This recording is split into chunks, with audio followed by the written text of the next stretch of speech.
교회 학교 학생 수가 지난 10년 새 많게는 40% 감소했다는 통계가 있는데요.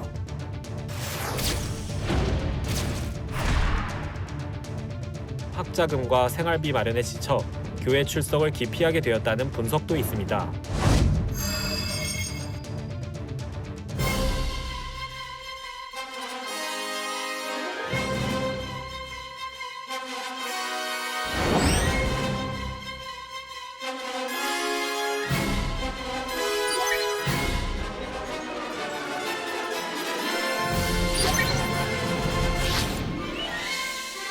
청년들이 삶의 자리에서 얼마나 치열하게 살고 있는지를 교회가 이해를 못하고 자꾸 옛날 얘기를 하세요.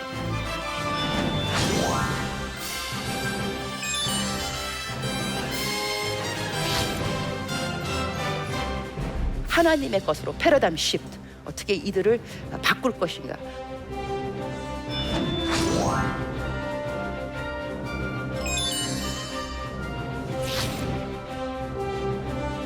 성공이 아니라 성경을 강조해야 된다는 겁니다.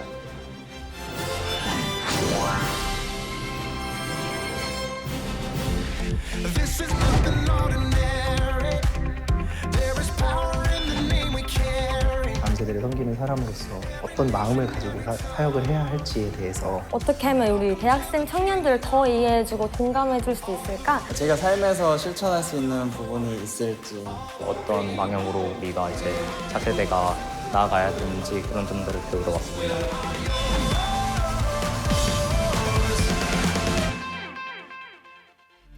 안녕하세요. 청년이 좋고 청년 사역이 좋아서 평생 청년과 함께하고 있는 전경호 목사입니다. 감사합니다.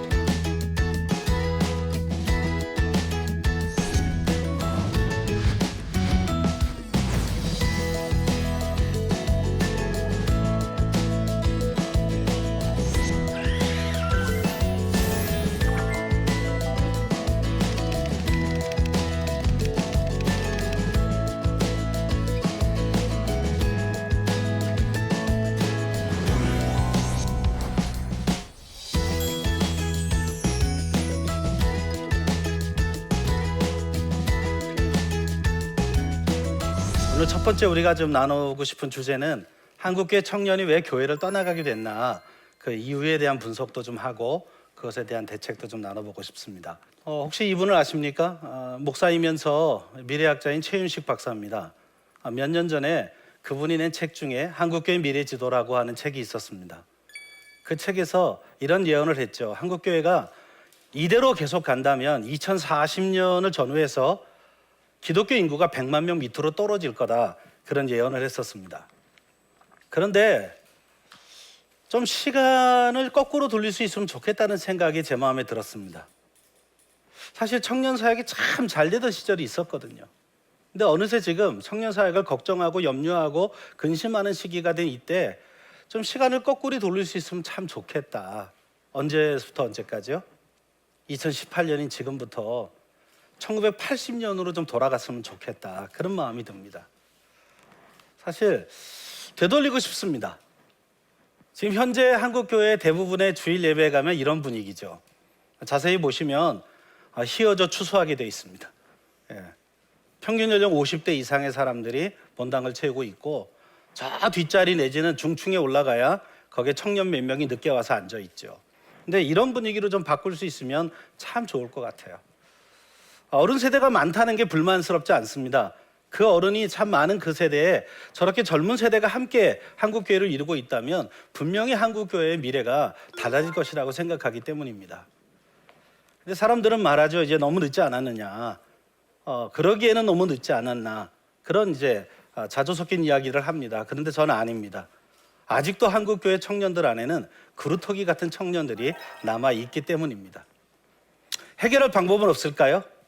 전 분명히 제가 청년사역 현장에 30년 넘게 있었지만 분명히 아직도 방법이 있습니다. 문제는 하려고 하는 의지가 있느냐라고 하는 겁니다.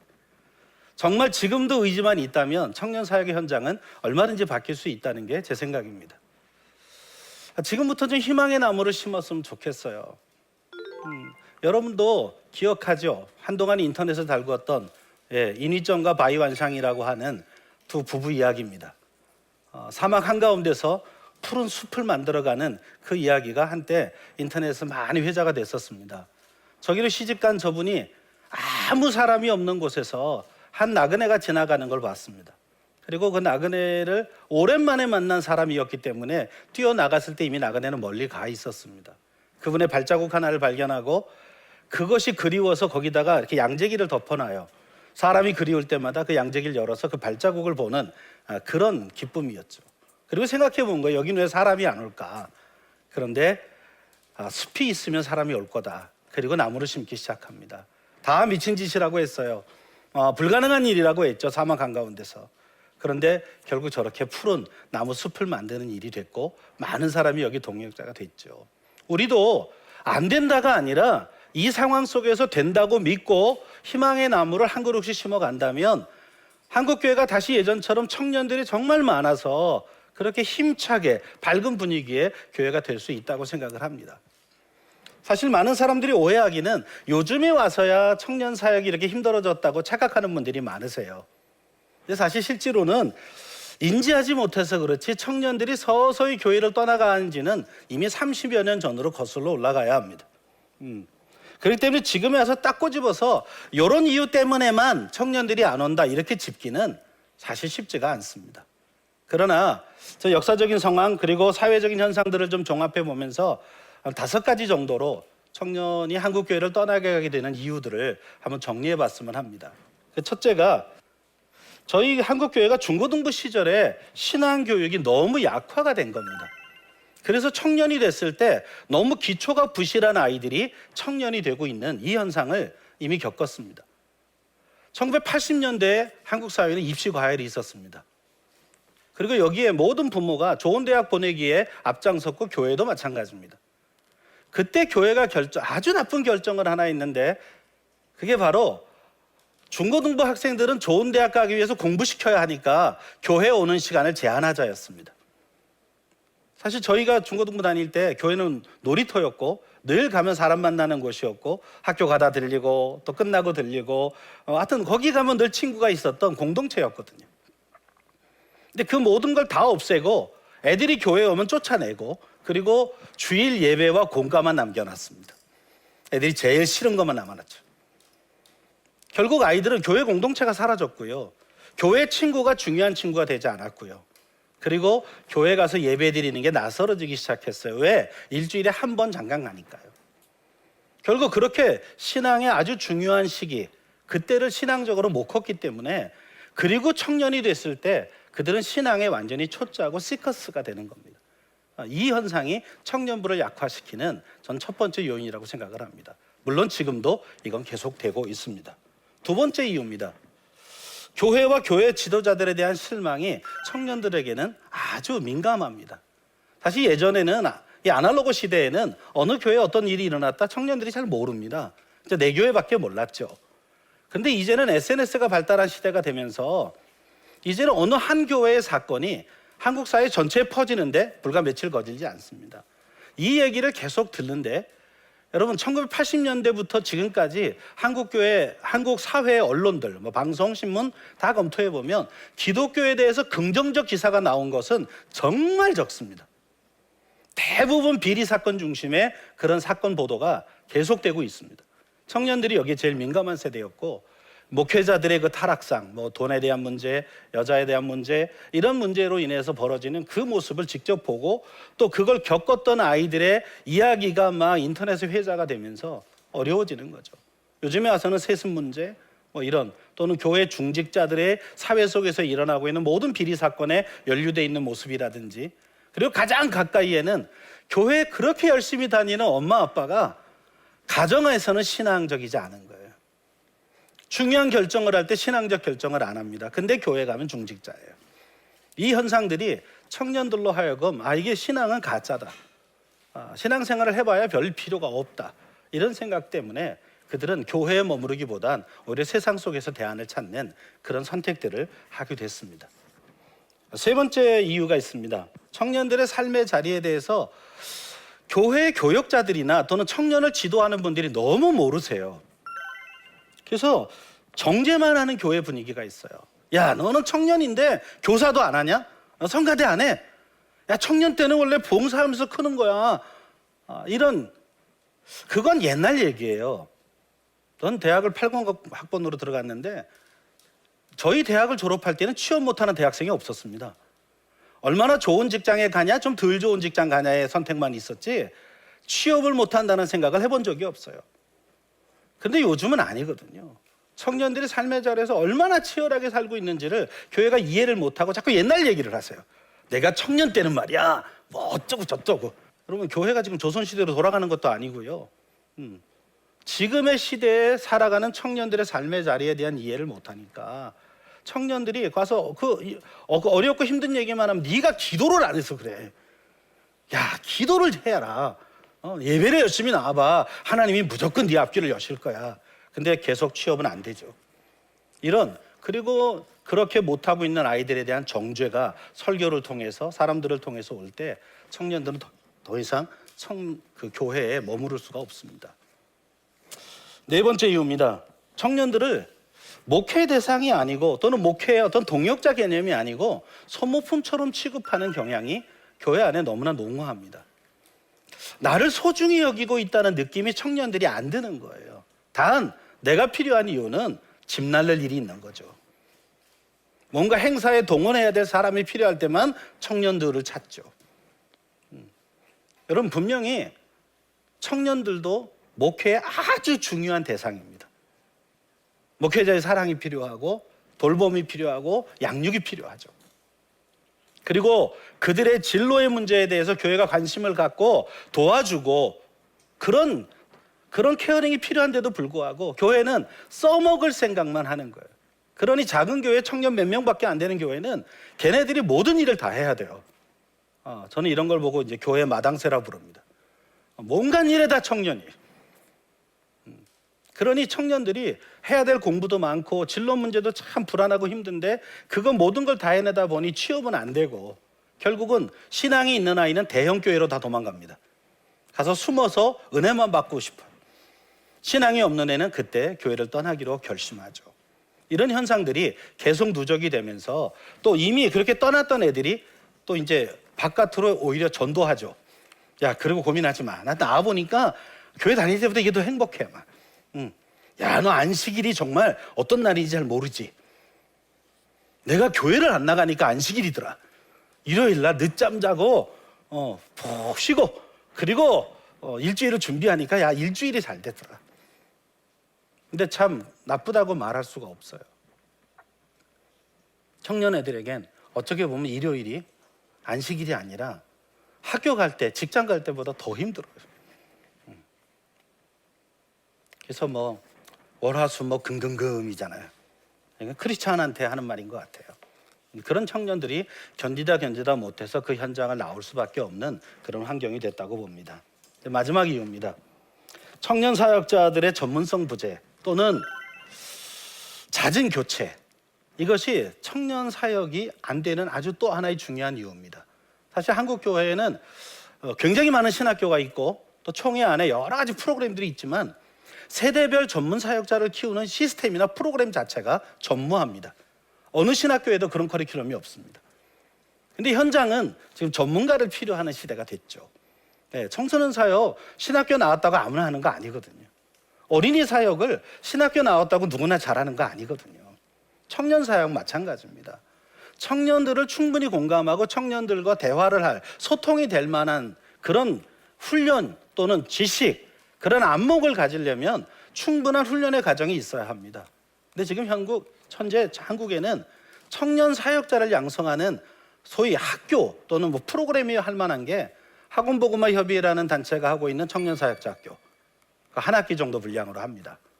그리고 제가 하고 있는 젊은이를 깨운다 세미나, 이게 2개밖에 없습니다. 아니면 이제 청소년 쪽으로 내려가면 아주 작은 한 5주짜리, 6주짜리 정도의 아주 간단한 세미나들이 있죠. 여러분, 키워지지 않는데 어떻게 전문가가 있어요? 청년 사역의 현장은 이제는 타문화권 선교처럼 훈련된 전문인이 해야 합니다. 여러분, 청년 사역은 타문화권이에요. 장년들이 보기에 뭐 다 한국말 쓰는 사람들인데 뭐 천만에요. 쓰는 용어가 다 다르잖아요. 그 아이들하고 소통하려면 걔들의 문화도 공유해야 되고 충분히 그들의 삶의 자리를 돌아봐야 되고 걔들의 고민의 얘기를 들어줘야 하고 이런 애들을 제대로 다룰 수 있는, 청년들을 제대로 다룰 수 있는 그런 사역자가 양성되는 학교들이 나와야 합니다. 근데 아직 어느 교단도 이걸 하지 않고 있습니다. 어느 신학교도 이 커리큘럼을 넣지 않고 있습니다. 그러다 보니 그냥 맡은 사람이 해보는 거예요. 그냥 청년부를. 근데 이분이 오래 하냐? 아니에요. 이게 보통 1년, 2년에 또 바뀌어요. 청년들은 겨우 마음문을 열 때가 됐는데 그분이 바뀌셔요. 그럼 다음에 또 초짜 사역자가 오세요. 그러니까 청년들은 완전히 실험 대상이 되는 거죠. 한 교역자를 키우기 위한 실험 대상이 되는. 그러니 이제 오랫동안 경험한 청년들은 아예 새로운 교역자가 와도 기대감도 없고요. 또 하나 그에게 마음문을 열 이유가 없어요. 내 힘들고 어려운 얘기를 기껏 해놓으면 그분은 가세요. 다음 분이 와서 또 이렇게 처음 만나면 그래 뭐 힘든 거 없냐 또 물어봐. 그럼 또 그 어려운 거 끄집어내서 또 얘기해야 돼요. 그럼 이분이 나랑 좀 이물어서 좀 익숙해질만 하면 또 가세요. 이걸 자꾸 경험하다 보니까 심지어 어떤 청년분은 교역자가 오면 우리 손대지 마세요.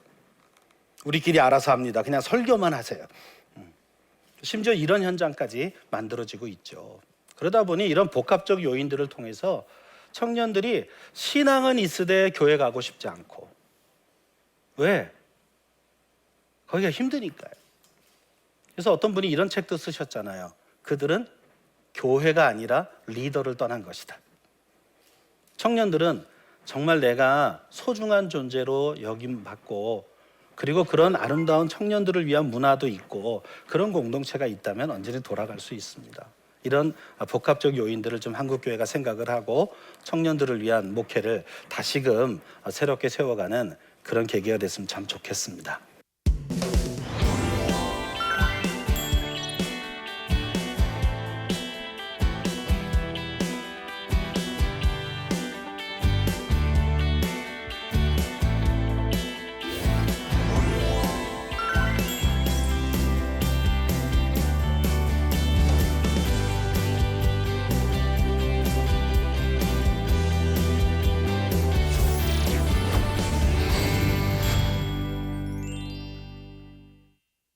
그렇게 임원들 하다가 정말 리더를 떠난 거지 교회를 떠난 건 아니다 할 정도로 임원들 하다가 정말 그러니까 열심히 일하다가 떠나간 그런 지체들을 다시 좀 교회로 돌아오게 하는 그러한 방법은 없을까요?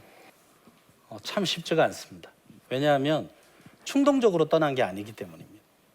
굉장히 많은 고민과 과정을 거쳐서 정말 아프게 떠나간 거예요. 자기의 리더인 청년부 교역자나 담임 목사나 이런 리더들을 떠나고 싶은 거예요. 왜? 나를 제대로 안 사랑해 주니까요. 나를 정말 좋은 목양의 대상으로 생각해 주지 않고 소모품 취급을 하고 있는 그런 교회 탑 리더인 담임 목사나 또는 청년부 교역자나 또는 부장님이나 이런 교회의 어른들 그들의 품을 떠나고 싶은 거예요. 그러다 보니까 애들은 신앙은 갖고 있으되 교회에 소속되고 싶지 않은 이런 일이 벌어지죠. 그래서 이제 요즘 여러분도 많이 듣지만 뭐 가난한 교인 뭐 이런 얘기 하잖아요. 안 나가고 싶은 거예요. 가면 또 아프니까요. 그러나 신앙은 버릴 수가 없는 그런 아이들이 지금 어떤 통계에 의하면 지금 한국에 벌써 160만 명 이상의 지금 이 가난한 교인들이 있다는 거죠. 신앙 고백은 하지만 그러나 교회엔 소속하고 싶지 않은 그중에 대부분이 청년들입니다.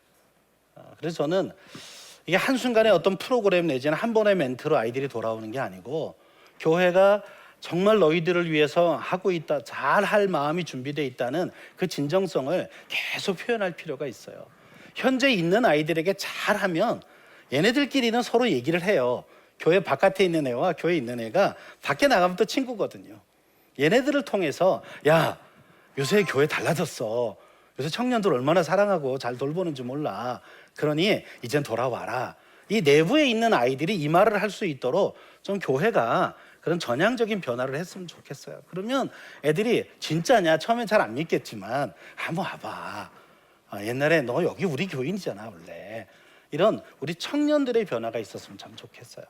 그렇다면 돌아올 수도 있겠다 그런 마음이 듭니다. 결국 그 청년들에게 가장 많이 상처를 주는 분들이 담임 목회자, 청년부 사역자, 중직자잖아요. 네. 그렇다면 그들에 대해서는 어떻게 해야 될지, 특별히 청년 교육자의 부재가 계속 교체되면서 이어지고 있는데 네네. 이러한 문제 해결에 또 대안을 교회에서 가지고 있어야 될 텐데 네네. 한국적 상황에서 네. 어떻게 할 것인가 조언을 좀 해주시면 좋을 것 같은데요. 네, 이거 참 쉽지 않은 대답이죠. 왜냐하면 이거 이제 결국 담임 목회자와 당회라고 하는 한국교회 의사를 결정하는 이쪽에서 얼마나 청년 사역에 대한 그런 마음의 포션을 가지고 있느냐 여기에 따라 달라질 수 있다고 생각을 합니다. 특별히 저는 담임 목사들의 변화가 필요하다고 생각해요. 저는 이해는 합니다. 담임 목사들이 교회 전체를 목양을 하다 보면 모든 부서에 다 관심을 갖고 열심을 다하기가 쉽지는 않습니다. 그래서 저는 요새 이제 그 변화를 요구하는 교회에다가는 이 제안을 하죠. 다음 세대를 담임하는 전담 사역자를 둬라. 부교역자 개념 말고 교회가 이제 2개의 엔진으로 돌아가야 한다.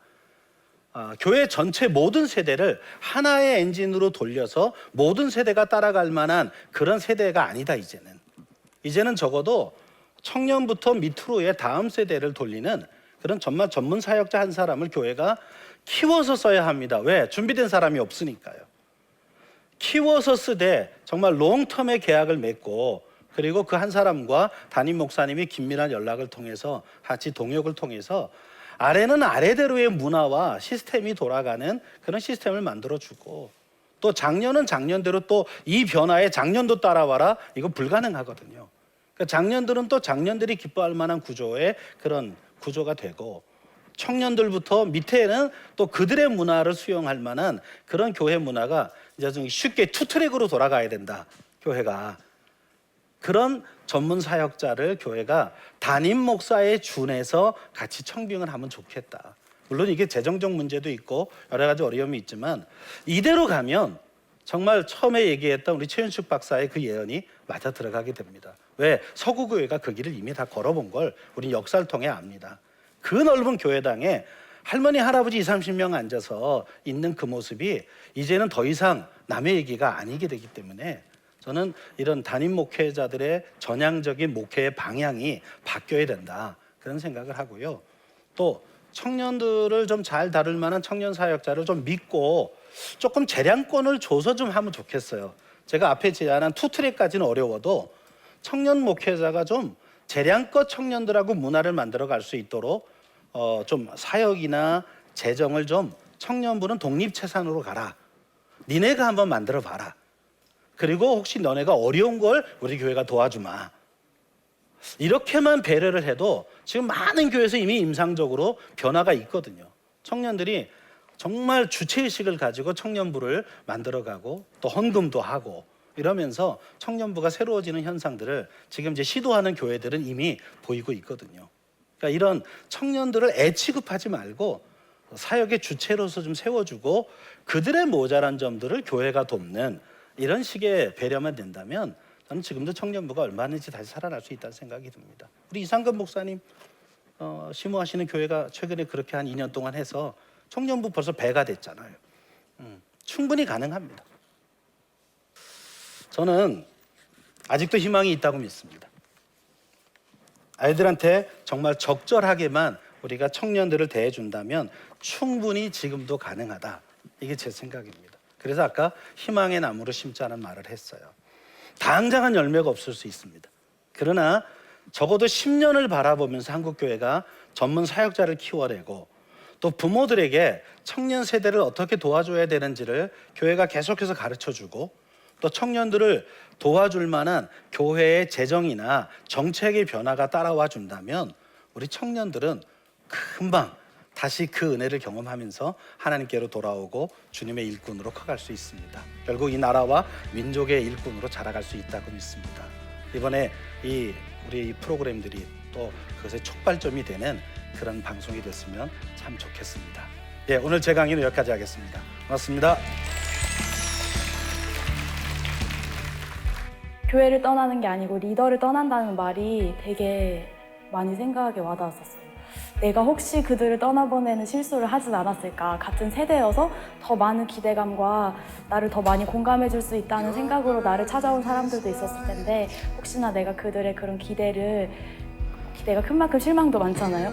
그래서 혹시 교회가 아닌 잘못된 리더인 나를 떠난 사람들이 있지 않을까 하는 생각을 다시 한번 해보게 됐습니다. 필요한 부분들에 대해서 이렇게 짚어주셨고 문제점들을 다시 생각해 보게 되었고 그래서 제가 어떻게 해야 될지 그런 것들을 좀 배우는 그런 귀한 시간이었던 것 같습니다. 과거에는 위에서 이야기하면 그대로 들었지만 지금 세대는 스스로 성장하고 스스로 실수하고 실패하면서 배울 수 있도록 허용해야 합니다. 저는 장로님들을 설득해서 청년들에게 재정을 자립을 시켰습니다. 청년들이 낸 모든 헌금은 청년들이 기도하면서 너희가 교회니까 교회가 해야 될 일을 너희가 해라. 너희는 예수 그리스도의 몸이라면 예수님이 이 시대를 살아간다라면 어떻게 할 것 같은지를 고민하고 너희가 이 시대 작은 예수가 되어서 그 일을 해보라고 격려했습니다. 놀라운 일들이 일어납니다.